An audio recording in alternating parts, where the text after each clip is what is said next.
Happy No King's Day. Today, we stand in solidarity to the people who are scared. You have right to be. They're disappearing people, sending people not even to their home country. And even if they did, if they're old, made their living here, what kind of life would that be?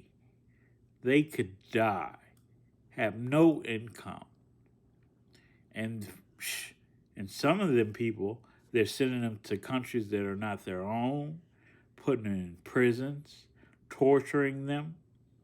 How do we know? Because it's happening. We've gotten some back, and some of those people ain't even black. And they sent them to Africa. So we stand together, united. We cannot fall. We cannot fail. We cannot be divided. No King's Day. I've rarely made a video. I've always thought to myself, who am I? Who needs to hear what I think? I think, and I think rather deeply, I would think. But it's nobody's business. But today, my particular story resonates with the No King's Day March. Now, if you'd like to hear it, I'll go into it in length in another video. But you just need to know that we are with you. I am with you. I wish I could be out there with you. Unfortunately, I had dialysis for 5 hours, and I can't just be out in the sun. This is Houston, Texas, and that's what it is. Now, my journey down this path to sitting in a room with internet only, not from my side of town, hardly any friends, and they can only be reached by telephone and they've got lives to live. Well, and those are the friends. That's like the one, two, or three. When I was the so-called, in my circle, the rich kid, I was never spoiled or anything. Everybody was welcome at my house, and when we had a party, they had a room to stay. Well, it's not like that no more. And even in those times, I was sick. You see, let me just turn the camera real quick. That's my daily medicine intake.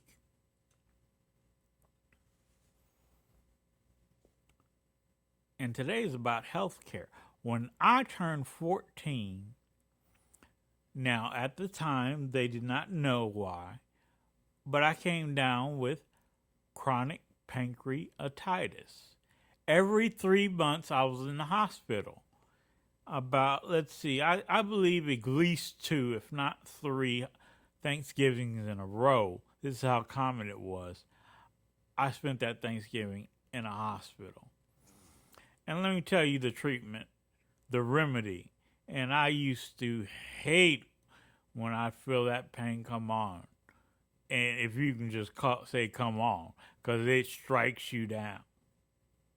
I'd be laying on the floor. In fact, when I went to Eisenhower, one of the first times that happened, I remember walking out into the hallway, to put it nicely, and collapsing and laying on the floor and not knowing enough to tell somebody that somebody needs to give me an ambulance.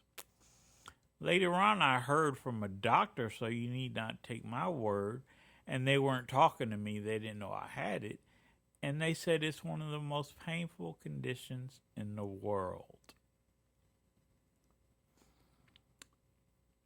I just recently had a genetic test taken, and unfortunately, I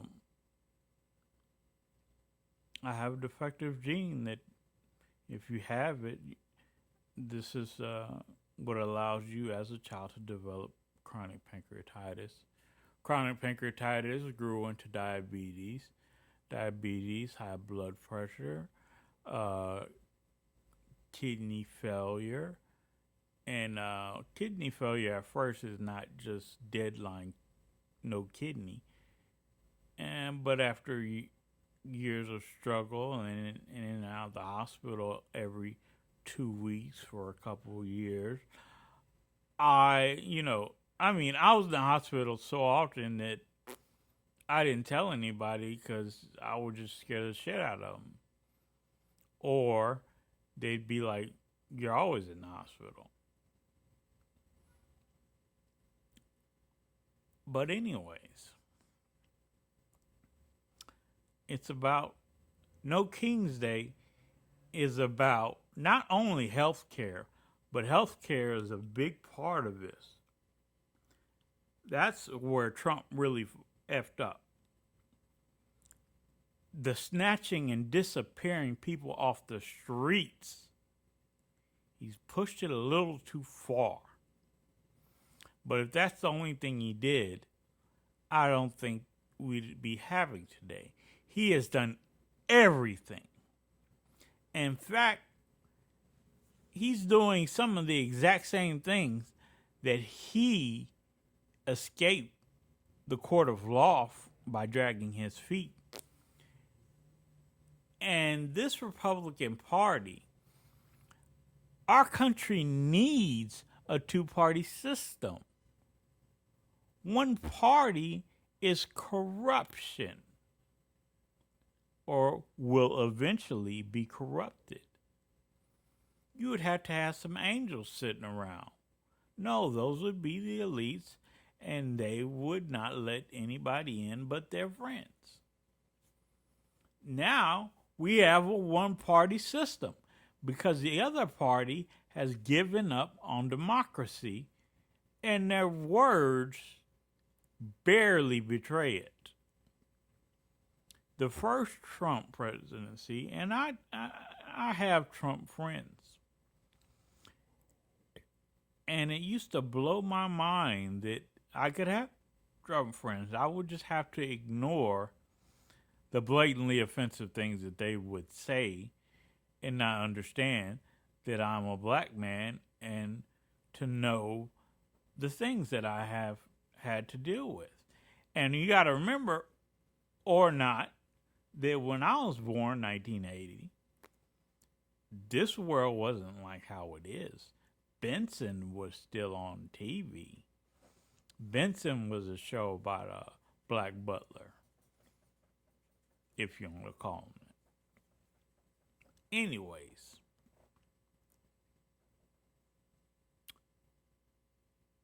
I hope you're strong, because there are people who are frightened and deserve to be frightened because they are undocumented. They've been here their whole life. Their Spanish might even be weak because of what age they were brought here, and depending on what their parents' beliefs were. Some parents who speak good enough English didn't really care for their children to speak Spanish, or it wasn't important to them.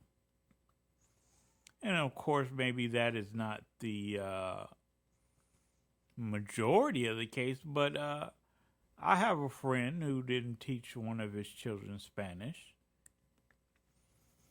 And another thing, this personally hurts my heart because I grew up in Mexican American society till at least I was 18. And what you see as a kid is you. If you look up and see grandma making tortillas from scratch, that's the elders. You know, all the people around you, they say wedding crashers. Me and my boy were quinceanera crashers. You know, I've lived in Third Ward for probably at least 20 years now, but I I'm from Northwest.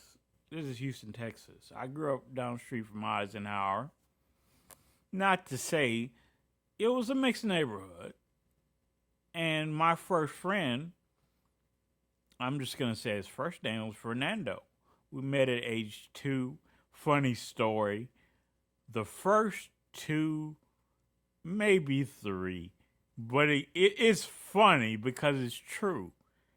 And how could it not be true? And people say this because the first 2 or 3 parties, he had dogs, and I fell in dog shit at his first 2 or 3 parties.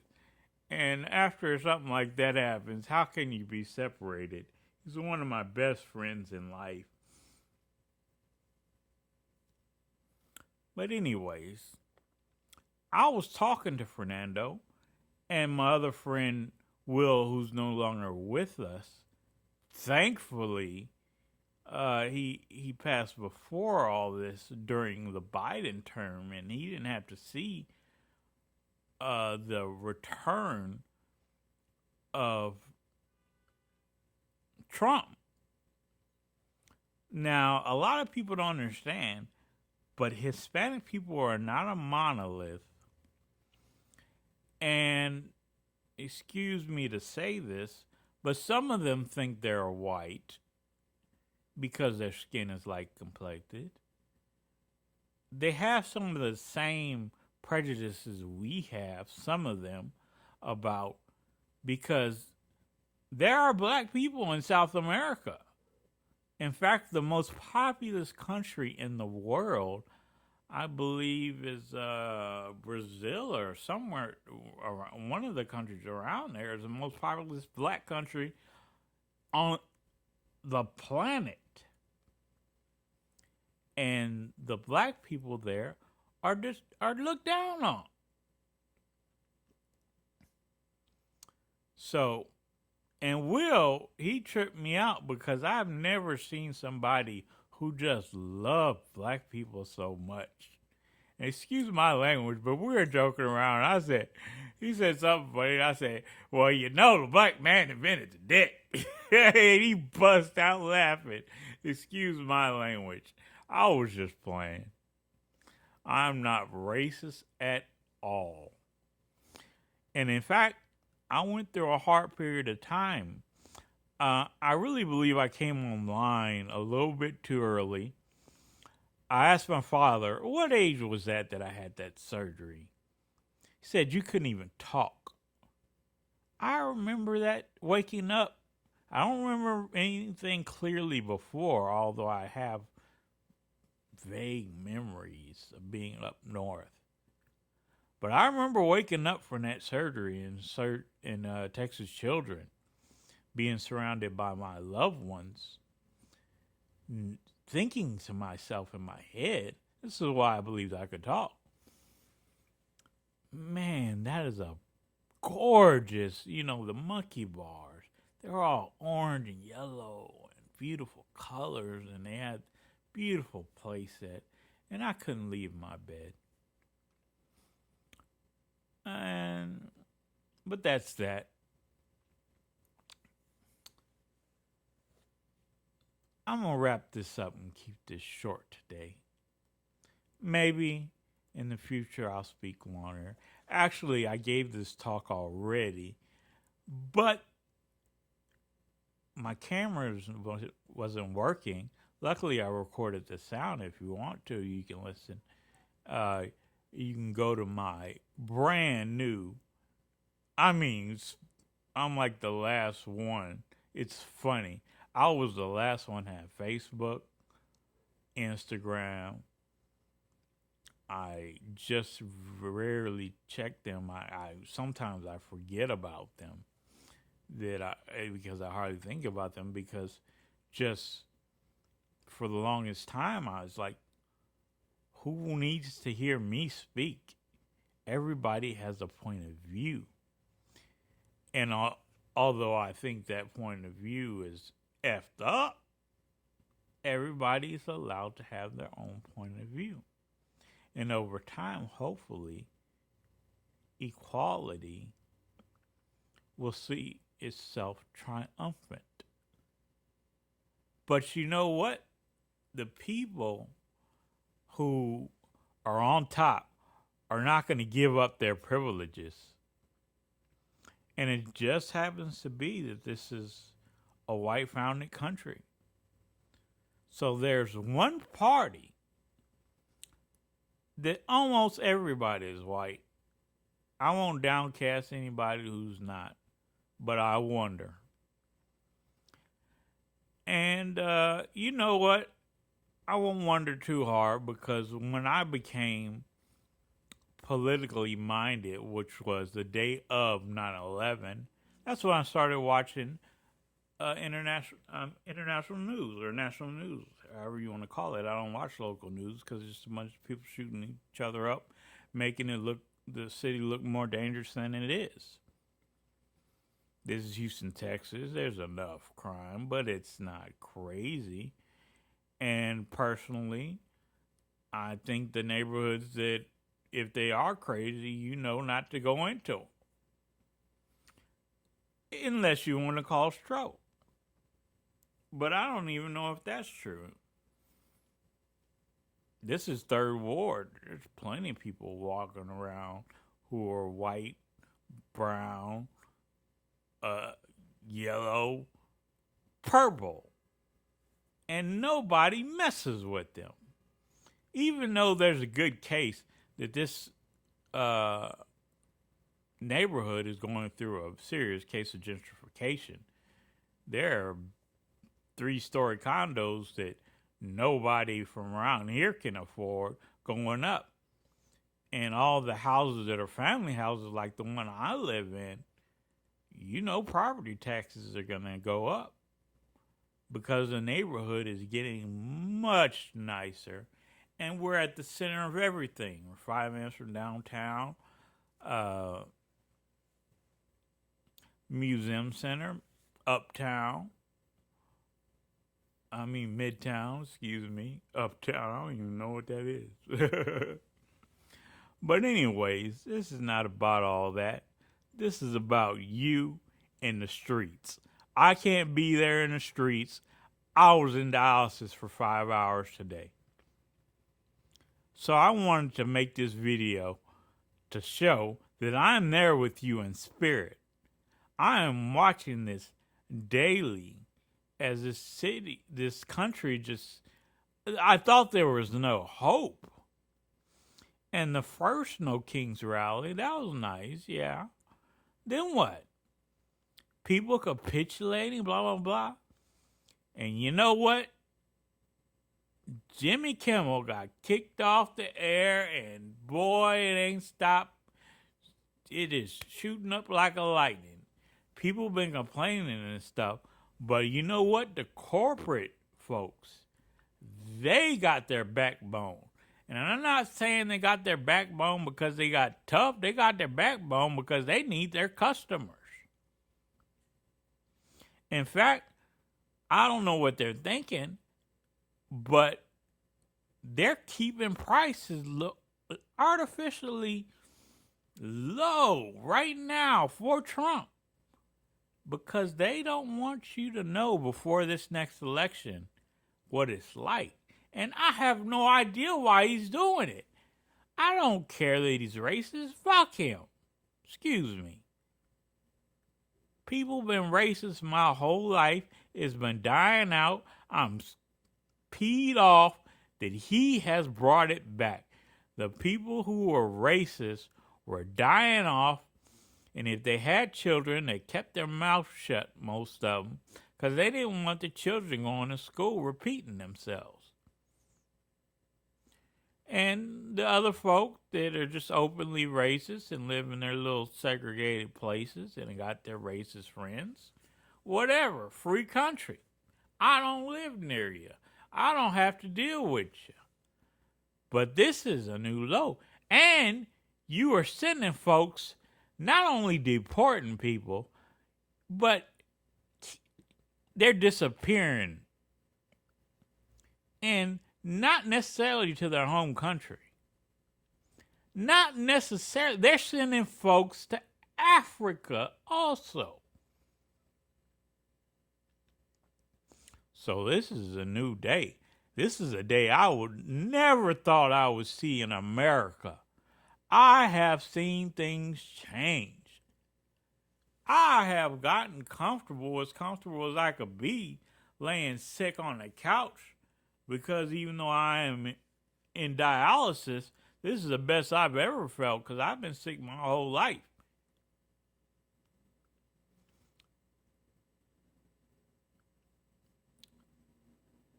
So you know what? I was frightened. At first, I was tripping. I was like, is this really going on? And I was thinking, like, people in the crazy home must be watching TV and saying, am I the one who's crazy? No, it's happening. It is happening. But you know what? We've had example after example how to escape things like this. And the civil rights was not fought just for black people. It was fought for you, whether you're white, brown, black, or purple. You lucky son of a gun. So I stand here. Come and get me. I'm unafraid. What can you do to me? I might not be here in 5 years anyway. 2 years. Whatever. I sleep through an entire day without even using the restroom or coming to consciousness sometimes. Wake up, go to sleep after dialysis. Wake up and be told it's time to go to dialysis. Now, it's not like that every day, but that's neither here nor there. Like I said, when I first got sick, there was no hope. I graduated from Cobra and had no insurance. I don't know how long. And when I got insurance, I tell you, I lied. That was, I could work, but less than anybody else. And it got worse and worse, where I could not work the whole full time, and I got tired. I'm not working. I'm still in college. I practice 6 hours a day. And, shortly after graduating college, which I was stuck in forever because of money situation, which I will not get into, I couldn't work. And you think the government's going to remember when I was in the hospital every 3 months? When I turned 20, the 3 back-to-back weeks I was in the hospital? And everything that flowed from that?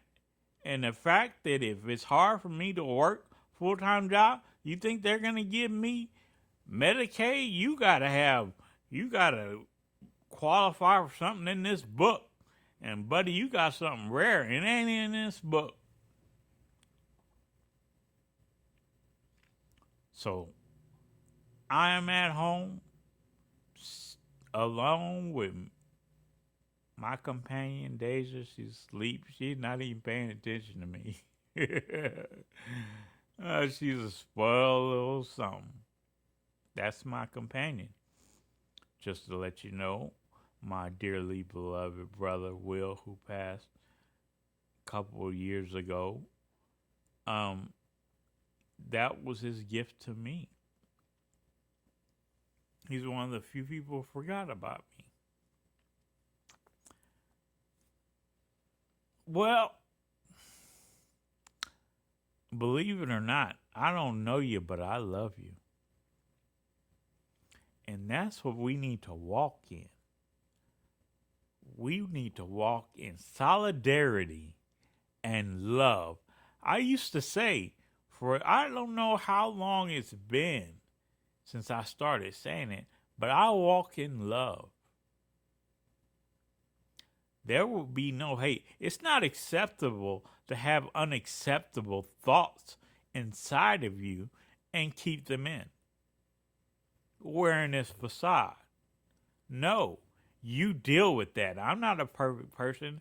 I had to make up games. I know to get rid of my anger. I had this game where I would, people cut you off. This is Houston. People drive like madmen and women, or mad women and men. And they cut you off, almost wreck your car up. If you didn't hit the brake as soon, you would have had an accident. And then he hits the brake right then. So if you wouldn't have smashed on your brake, you would have smashed into him, and then you'd been at fault. Well, I said to myself, see, when that happens, you have a adrenaline rush that brings rage to you. And I said, when that happens, I will say, I do not know what they're going through. They might be rushing to the hospital. I give them the benefit of the doubt. Give your fellow man the benefit of the doubt. When you see that homeless person, it might be their fault, but it probably a little bit is, and some and a lot is not. In fact, being black and not born to slight privilege like me, you got to play the game perfect, baby. And if nobody explains to you, or the situation is not just obvious how the world is, you don't need to be told.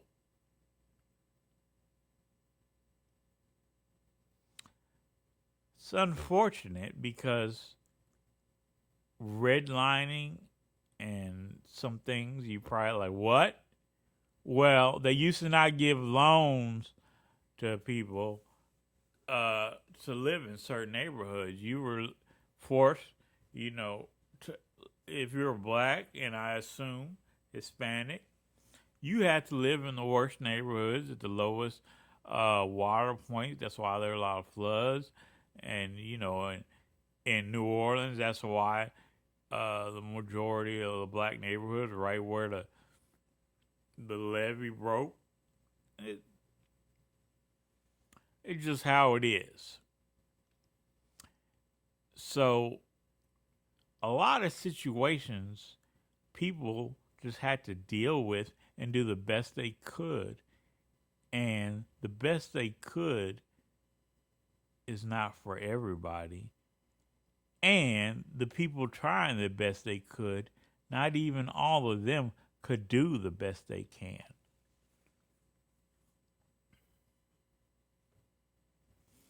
So please, if you're at home, pray for your brothers in the street. I don't know. It's late a little bit now because I had to do this over and I had to wait for batteries to charge. But when I started, I didn't know if this is going to turn out. I don't know. I haven't been watching TV. I actually don't watch TV. I haven't been listening to my podcast because I can't afford MSNBC. But I tell you, thanks to people like Rachel Maddow, thanks to Lawrence O'Donnell, who, to me, just shoot it straight. And there's people tell me, that's a leftist. What happens when the right falls off? Where do you have left to go?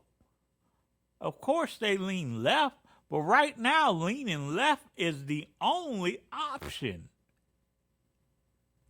And I don't mean your ideology.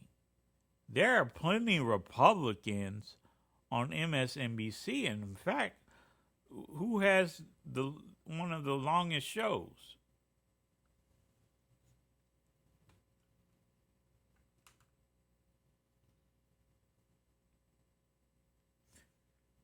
And in fact, who has one of the longest shows? I can't think of her name right now, but I watch. I listen to her every day, 2 hours a day. Well, anyways, let me not get into a diatribe. If you listen this long, my heart is with you. If not, my heart is with you. Walk in love. Walk in solidarity. Put that hand up. This is not a black thing. This is a people thing. And you know what, Donald Trump? We are not scared. We will stand up to you. Come and get me. I'm not giving you my address, though. Shoot.